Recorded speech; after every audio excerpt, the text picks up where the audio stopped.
Tribun Jakarta. Gisela Anastasia resmi menyandang status tersangka atas kasus video syur. Selain wanita yang akrab disapa Gisel itu, polisi juga menetapkan MYD sebagai tersangka. MYD disebutkan polisi merupakan pemeran pria dalam video syur yang sempat menghebohkan publik. Sebelumnya, sang penyanyi menyandang status sebagai saksi dalam kasus ini. ADVERTISEMENT beberapa kali kekasih Wijin ini dipanggil ke Polda Metro Jaya untuk menjalani pemeriksaan. Kasus ini bermula ketika sebuah video syur yang saat itu diduga mirip Gisel beredar di media sosial. Pada awal November lalu, media sosial memang dihebohkan dengan video panas berdurasi 19 detik. Terkait itu, banyak warganet yang menduga bahwa sosok perempuan adalah Gisel. Nama Gisel kemudian menjadi sorotan serta berada di urutan pertama trending Twitter. Dalam kasus ini, keduanya membuat pengakuan saat menjalani pemeriksaan pada pihak kepolisian. Saat menyampaikan rilis, Kabid Humas Polda Metro Jaya Kombes Pol Yusri Yunus membeberkan profesi MYD.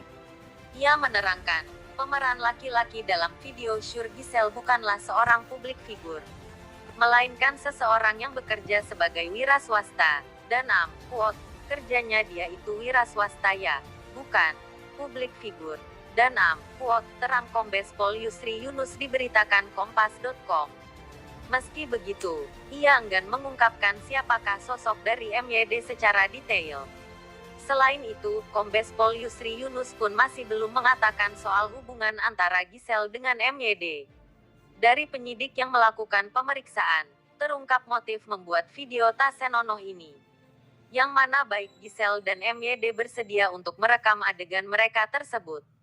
Dilansir Kompas.com, Kombes Pol Yusri Yunus menyatakan keduanya membuat video untuk dokumentasi pribadi.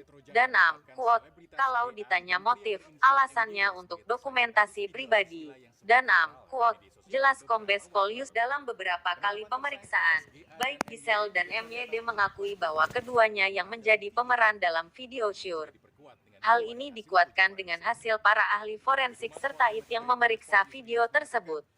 Diketahui, keduanya membuat video tindak asusila sekitar tahun 2017 lalu. Berdasarkan pengakuan Gisel dan MYD, mereka membuat video di sebuah hotel di Medan. Lantas mereka disangkakan dengan pasal 4 ayat 1 Junto pasal 28 dan atau pasal 8 UU nomor 44 tentang pornografi.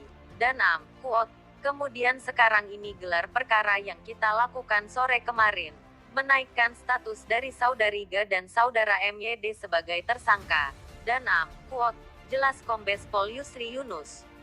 Menindaklanjuti dari kenaikan status, pihak kepolisian berencana untuk melakukan pemanggilan kembali. Hal ini bertujuan untuk melakukan pemeriksaan setelah ditetapkan sebagai tersangka. Menjadi pemeran dalam video syur, Gisel dan MYD terancam hukuman penjara paling rendah 6 bulan. Serta maksimal adalah hukuman 12 tahun penjara. Dan quote, kita akan memanggil kembali saudari Ga dan MYD untuk dilakukan pemeriksaan sebagai tersangka. Dan quote, paling rendah 6 bulan. Paling tinggi adalah 12 tahun penjara. Dan quote, lengkapnya. Artikel ini telah tayang di tribunnews.com dengan judul Bukan Publik Figur, Profesi Sosok MYD hingga Motif Gisel Merekam.